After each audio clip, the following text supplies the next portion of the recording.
الذي خلقك فسواك فعدلك في أي صورة ما شاء ركبك كلا بل تكذبون بالدين وإن عليكم لحافظين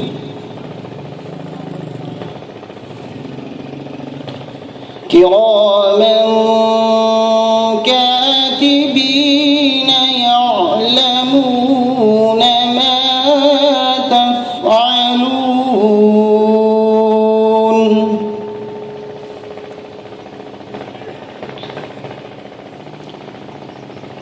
إن الأبرار لفي نعيم وإن الفجار لفي جحيم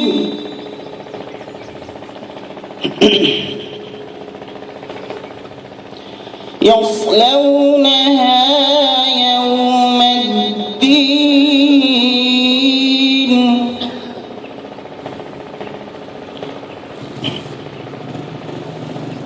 إن الأبرار لفي نعيم وإن الفجار لفي جحيم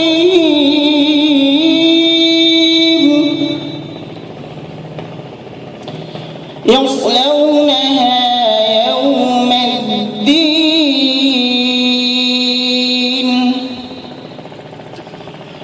وما هم عنها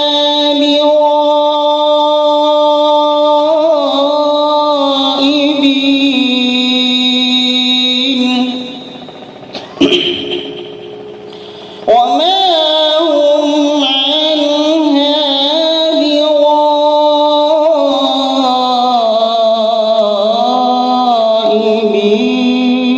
بغائبين وما أدراك ما يوم الدين ثم ما أدراك ما يوم الدين يوم لا تملك نفس لنفس شيئا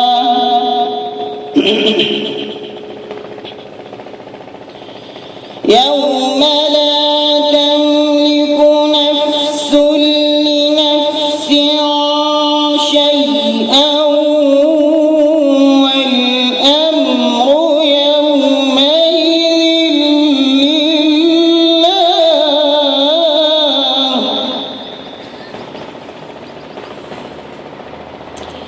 يوم لا تملك نفس لنفس شيئا والأمر يومئذ لله صدق الله العظيم الصلاة والسلام على رسوله الكريم اللهم صل على محمد وعلى آل محمد كما صليت على إبراهيم وعلى آل إبراهيم إنك حميد مجيد اللهم بارك على محمد وعلى آل محمد كما باركت على إبراهيم وعلى آل إبراهيم إنك حميد مجيد بسم الله الرحمن الرحيم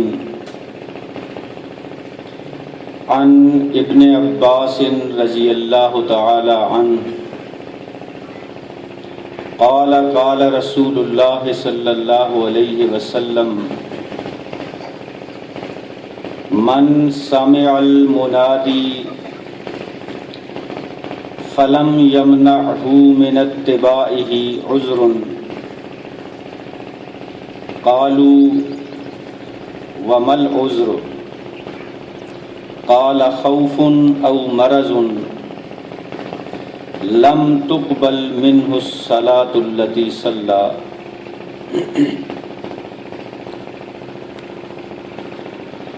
حضرت عبداللہ ابن عباس رضی اللہ تعالی عنہ سے روایت ہے، جسے امام ابن ابی داود نے الجامع الصحیح کے اندر نقل کیا ہے کہ رسول اللہ صلی اللہ علیہ وسلم ارشاد فرماتے ہیں، من سامع المنادی، جس آدمی نے اللہ کی طرف بلانے والے کی آواز سنی، یعنی آذان سنی، فلم یمنعہ من اتباعہ عذر، اور اس آذان پر لبیک کہنے، یعنی مسجد میں آنے سے اسے کوئی کسی قسم کا عذر لاحق نہیں ہے، یہ عذر ہے. لم تقبل منہ الصلاۃ التی صلی، اگر اسے یہ دو چیزیں لاحق نہیں ہیں اور وہ اللہ کی طرف بلانے والے کی آواز پر لبیک نہیں کہتا، مسجد میں نہیں جاتا، با جماعت ادا نہیں کرتا نماز اپنی، تو قیامت کے روز اس سے وہ نماز قبول نہیں کی جائے گی.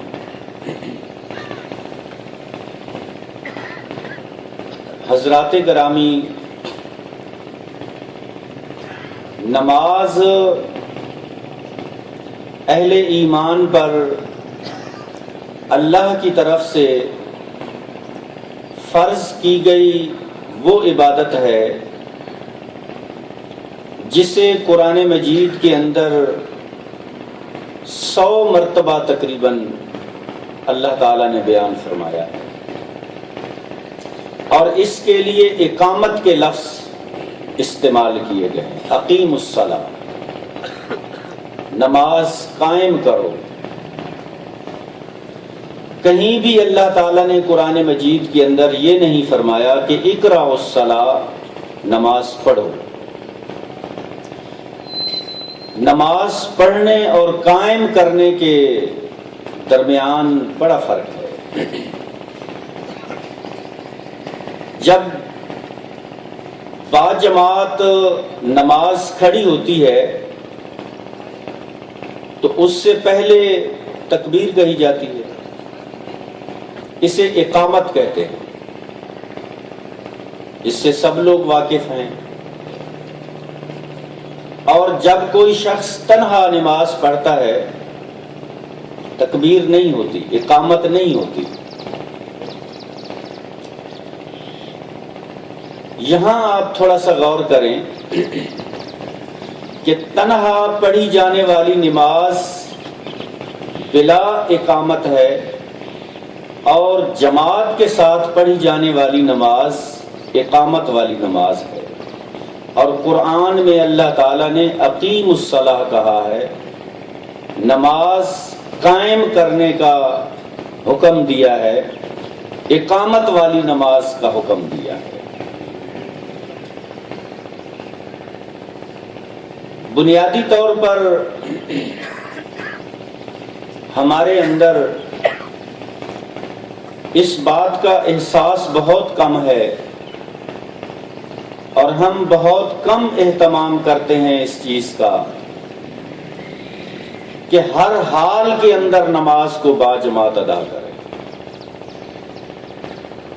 ہمارا مائنڈ سیٹ کچھ ایسا بن چکا ہے، اور دین کے متعلق بالخصوص نماز کے متعلق ہم نے اپنے طور پر ایک مفروضہ قائم کر لیا ہے کہ گھر میں بیٹھ کر وقت بے وقت 2 ٹکرے مار لیں تو ہماری نماز ادا ہو جائے گی۔ دوستو، اسلام کے اندر اس طرح کی نماز کا کہیں بھی کوئی کنسپٹ نہیں ہے۔ نماز وہ عبادت ہے کہ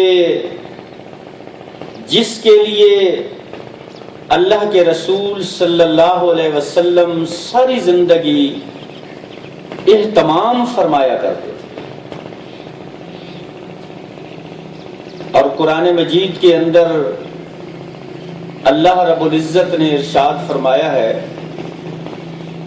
خذوا زینتکم عند کل مسجد، کہ تم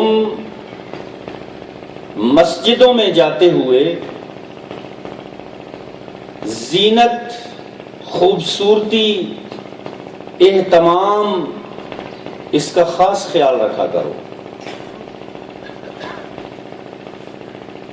اور حکم دیا ہے اس بات کا۔ ایک اصول ہے قرآن مجید کا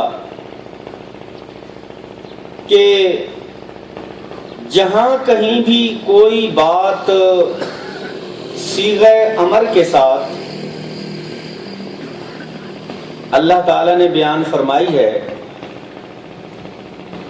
تو قانون کی اصطلاح میں وہ بات فرض ہوتی ہے، واجب ہوتی ہے۔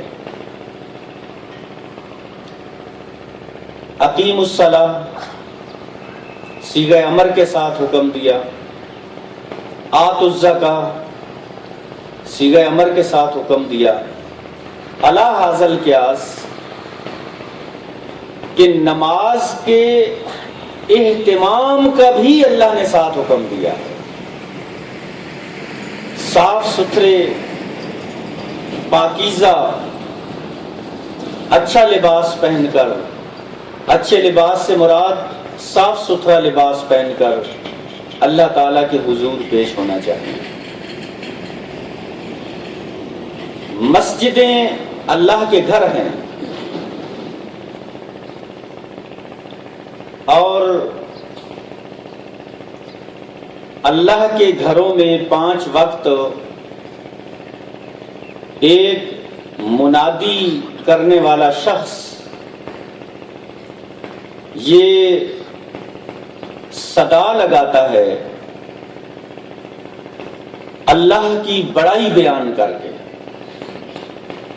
4 مرتبہ اللہ اکبر کہتا ہے، اور آپ غور کریں کہ یہ 4 مرتبہ کیوں کہا جاتا ہے، 2 مرتبہ کیوں نہیں کہا جاتا، 6 مرتبہ کیوں نہیں کہا جاتا؟ 4 مرتبہ اس لیے کہا جاتا ہے کہ یہ ساری کائنات جو ہے، مادی کائنات جو ہمارے سامنے موجود ہے، مال و دولت، انسان، حیوان، چرند پرند، زمین، درخت، سب یہ عناصر اربع سے مل کر بنے ہیں۔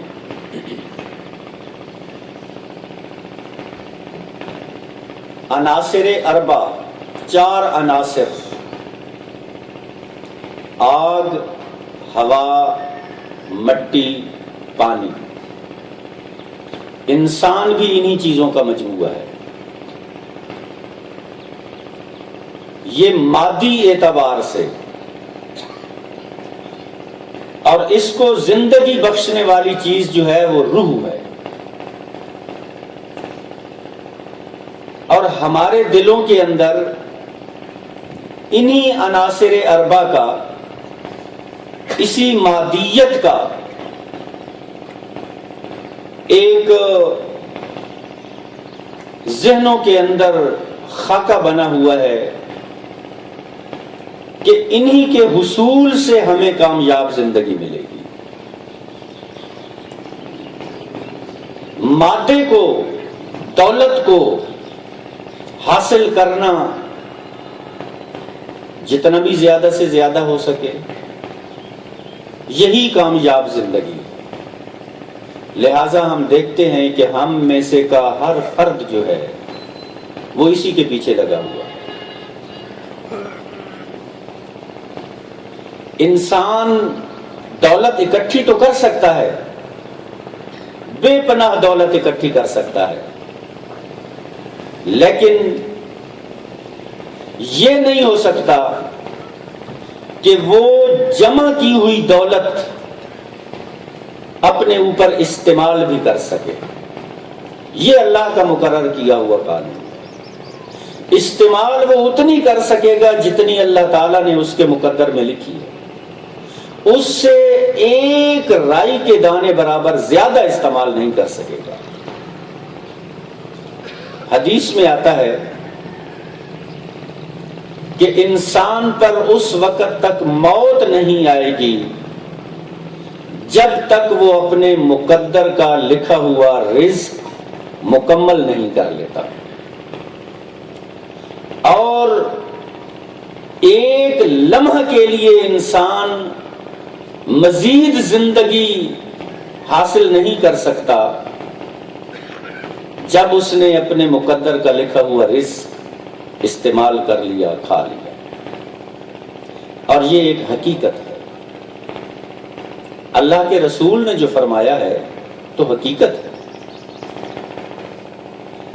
جب اللہ کے رسول کا فرمان ہمارے سامنے آ جائے تو پھر اس کے اندر انسان کو سوچنے کی، چوں چرا کرنے کی، توجیحات نکالنے کی کوئی گنجائش باقی نہیں،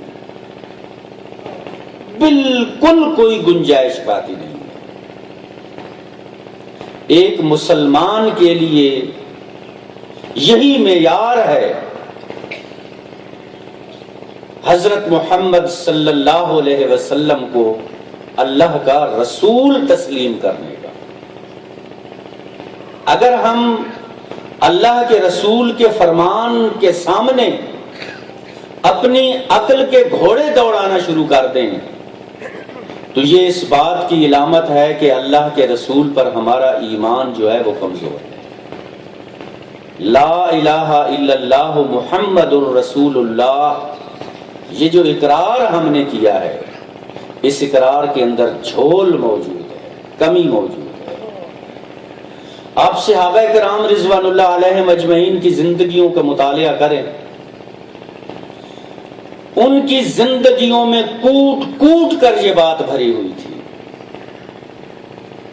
کہ جو بات اللہ کے رسول کی زبان سے نکلی اس پر عمل کرنے کا حق ادا کر دیا۔ میں ایک چھوٹا سا واقعہ آپ کے سامنے رکھتا ہوں۔